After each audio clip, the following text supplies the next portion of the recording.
So like I said, my name is Dustin Gill. I am the CSP program manager. Today we're going to be talking about the ins and outs of the community service tax credit program. We'll kind of briefly go over the guidelines and some of the aspects of the application as far as what the requirements are. And then we'll have more of a general question area at the end or answer all the questions. Let me share my screen. Everyone see the shared screen?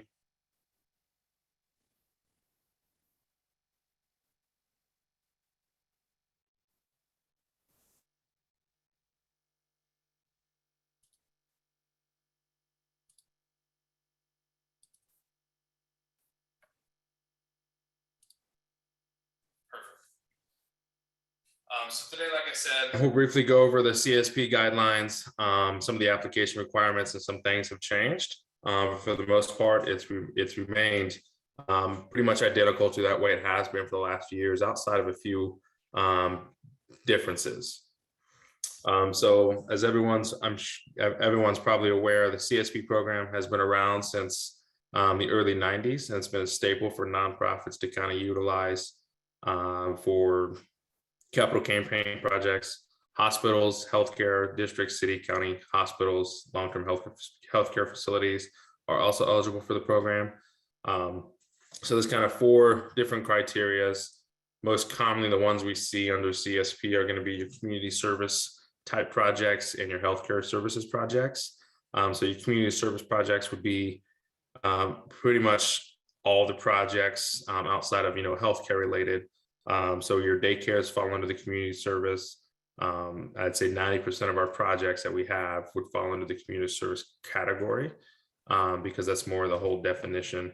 The non-governmental crime prevention, this one's very rare. So this is going to be any nonprofit that's doing non-governmental activities to prevent crime. And then the other one would be healthcare services, which is going to be your city, county, and district hospitals, along with your long-term care facilities. And the other rare one is going to be the youth apprenticeship programs.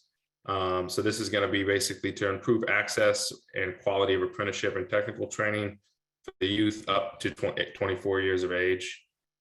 This one's, again, just like the non-governmental youth apprenticeship is one of the rare ones as well, but it is an eligible activity. For this year, we have $4.1 million available, and we'll still have that minimum $1 million that's going to be earmarked for childcare, non-profit childcare. One of the common questions we get, especially within Western Kansas, is at-home daycares. Unfortunately, at-home daycares are not eligible. It has to be a nonprofit daycare that has a standalone building to be eligible. So the timeline for the application. So the application actually opens up today and it closes on April 30th at 11:59 p.m. However, please note that any technical assistance on April 30th would stop at 4:30. So I do encourage you to make sure you get your application submitted before that, just in case there was something were to happen. There is a $250 application fee, which you'll find the link in the guidelines and also on the webpage, which we'll go over at the end. And the max award, this is kind of updated from the previous years. The max award for each project is $200,000. And your percentage of that, the tax credits can be based off your population. So if you have a population of 15,000 or less, you are at a 70% tax credit. If you have a population of 15,000 or more, you're at a 50% tax credit.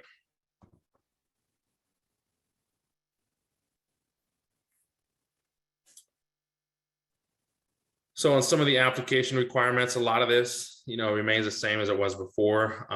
We did kind of change some of the language back in 2019 for those that haven't applied in a while. So the biggest thing we're looking at in the narrative sections is obviously going to be the overview, project need and summary, goals and timelines, plans and controls for the project, organization funding capacity, and your budget justification. On page 9 of the guidelines, or page 8 of the guidelines, you'll see a breakdown of as far as what kind of questions are being asked in each question and kind of how we rate it. And you can see the total score for that section as well. So project need and summary, obviously pretty self-explanatory. So project need, as far as, what is the need? What's the target community? How did you determine the need? Was there outreach? Was it data collection? And then were there any alternative solutions that you guys explored? Goals and timelines, what is the goal for the project? What are the timelines of the project? Is it something that's going to take 24 months? Is it something that's going to be longer than that? Just kind of state that timeline within the application. Plans and controls for the project. So this is going to be, what do you guys have in place right now to control the project as far as fundraising capacity? Who's going to manage the project? Who's going to collect the donations? Who's going to collect the forms? Who's going to enter the forms? So we can make sure those donors get those tax credits for when they file their taxes. The other one is going to be your organization funding capacity. So what have you guys done in the past as far as fundraising?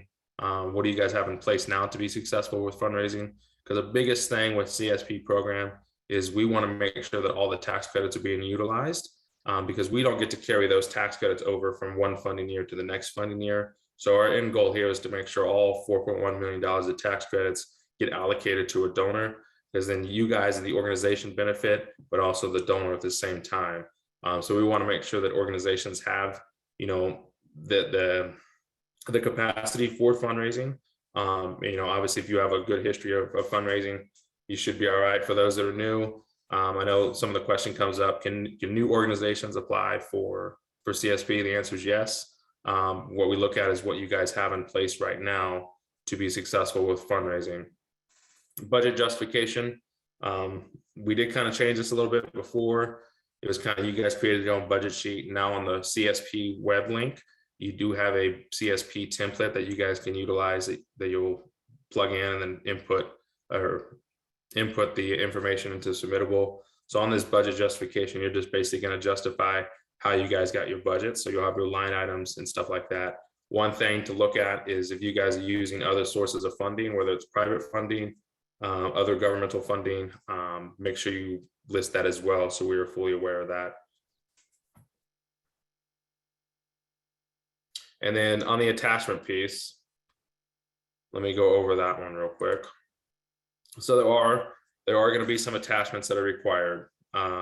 So you can, if you haven't started now, definitely start collecting those. So your articles of incorporation, bylaws of the organization, and then the IRS exempt status notifications. So this would be a lot more targeted towards your nursing home, stuff like that. Hospitals would be exempt from that one. You need a letter of good standing from the Secretary of State. Again, hospitals be exempt for that one as well.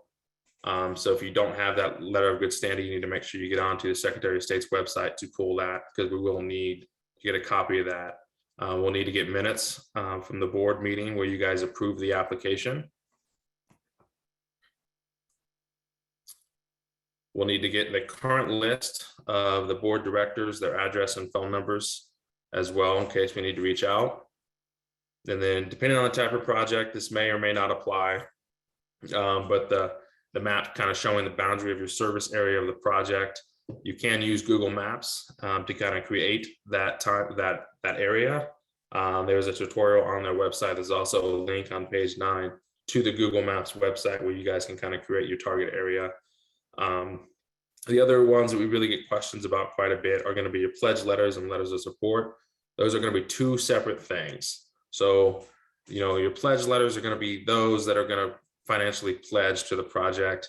One thing I want to know, it doesn't mean that they're committed to those tax credits. If they, for whatever reason, want to back out, they can do so. But we do require pledge letters to basically say, hey, the organization is putting in the work to sell those tax credits.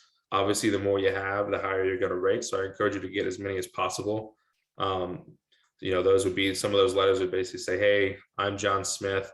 I pledge to donate $2,000 to Kansas Commerce Foundation, something like that. So make sure the letters just aren't all on the same type of format. Make sure they're from the actual person, because all those will be considered when we're going through the rating process. The letters of support, this is going to be different. These are going to be those that aren't going to actually financially support the project, but necessarily they support the project.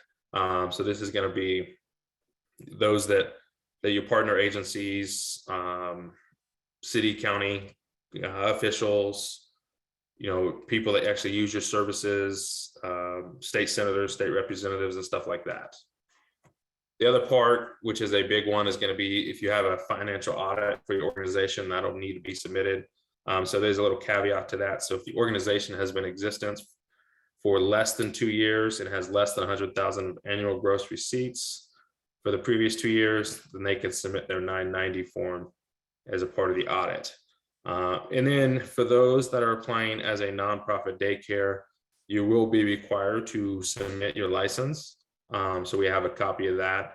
And then one of the other pieces that sometimes gets overlooked is on the bottom of that, there's like an other section for you can other documents. If you guys already have things rolling right now, as far as plans, pictures, drawings, architecture reports, anything like that, I definitely encourage you to include that in the application, just because it helps us paint a bigger picture of the project to kind of see how far you guys are with planning the project. Because our end goal is to make sure that everyone is successful, like I've stated before. So I think being able to paint a full picture with all of our raters when they rate the application will be very beneficial for your application.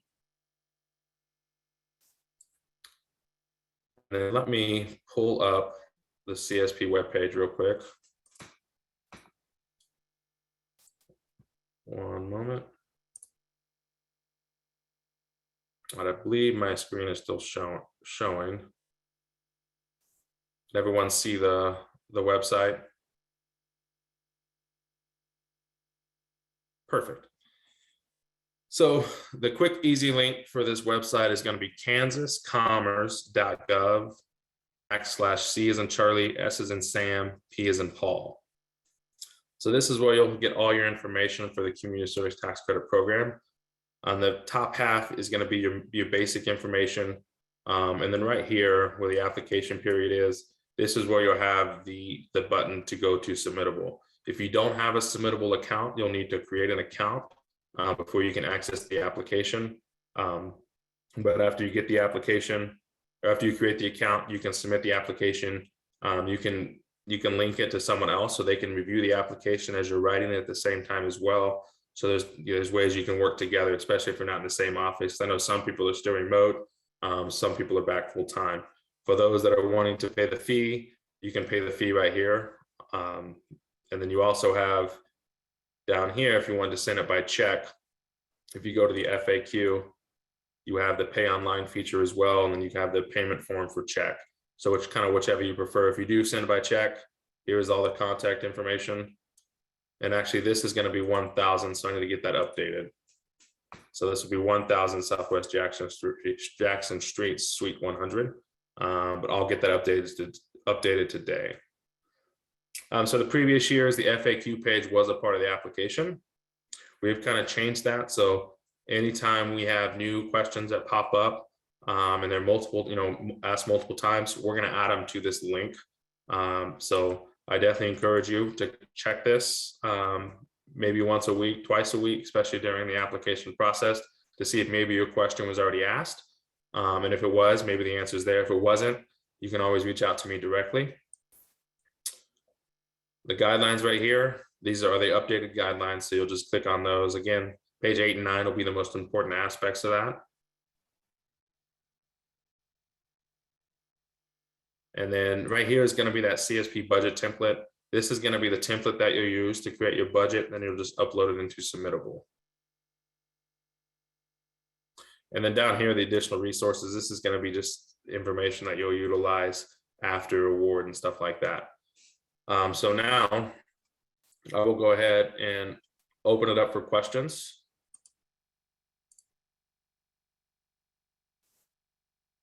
You can feel free to unmute yourself, or you can use chat.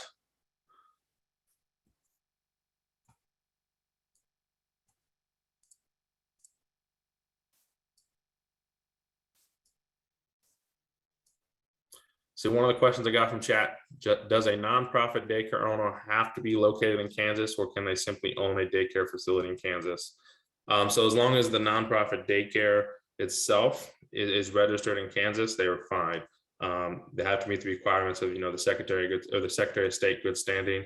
But if they can meet that, then you can make it happen.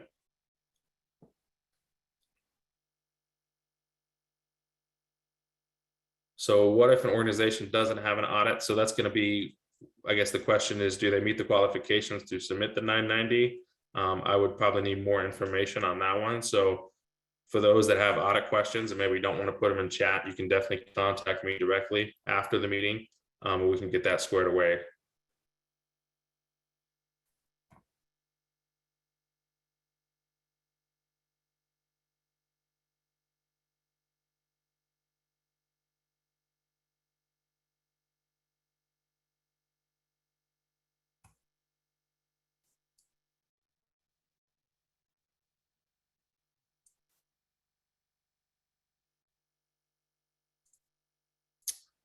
So will this webinar be available for someone who is unable to attend?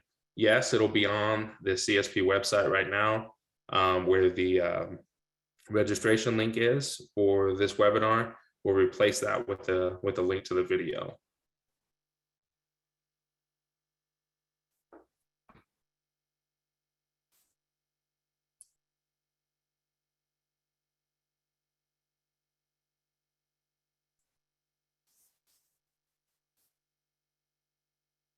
Are there any other questions?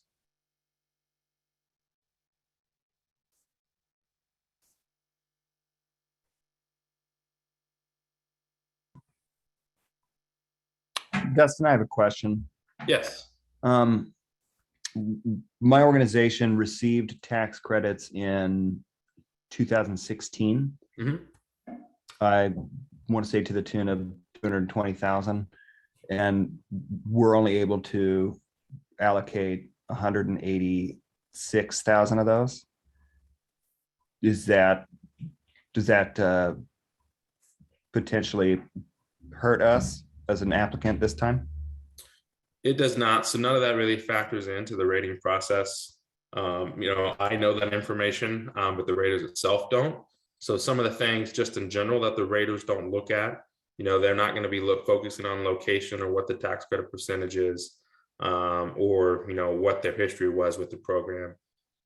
Their main focus when they're rating the application is to look at, the project as a whole, and if it solves, and if there's a need, and does this project solve the need? That is what they're looking at. Okay, thank you. Yep. So is the additional funds for daycares only available for this year? No. So in 2019, daycare, or before 2019, daycares have always been eligible. Nonprofit daycares have always been eligible under CSP, but we never really got a lot of applications, maybe one every couple of years. And obviously with daycare being a big issue across the United States, and especially Kansas, we wanted to market that more as there's a solution that we have to maybe start taking care of some of those daycare issues. But we added the actual $1 million allocation back in 2019 and plan to keep that for the foreseeable future.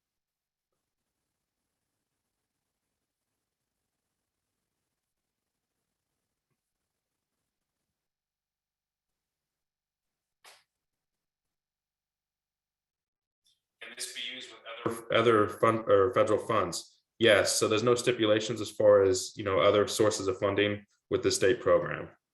So you can use federal funds, private funds, other state dollars, anything like that. They're all eligible.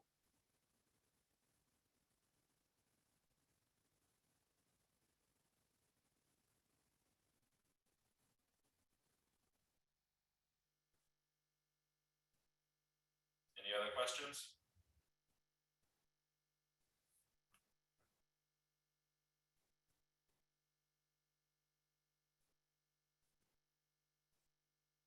Well, if there aren't any questions, this is my contact information, and this is one of the email addresses for the CSP program.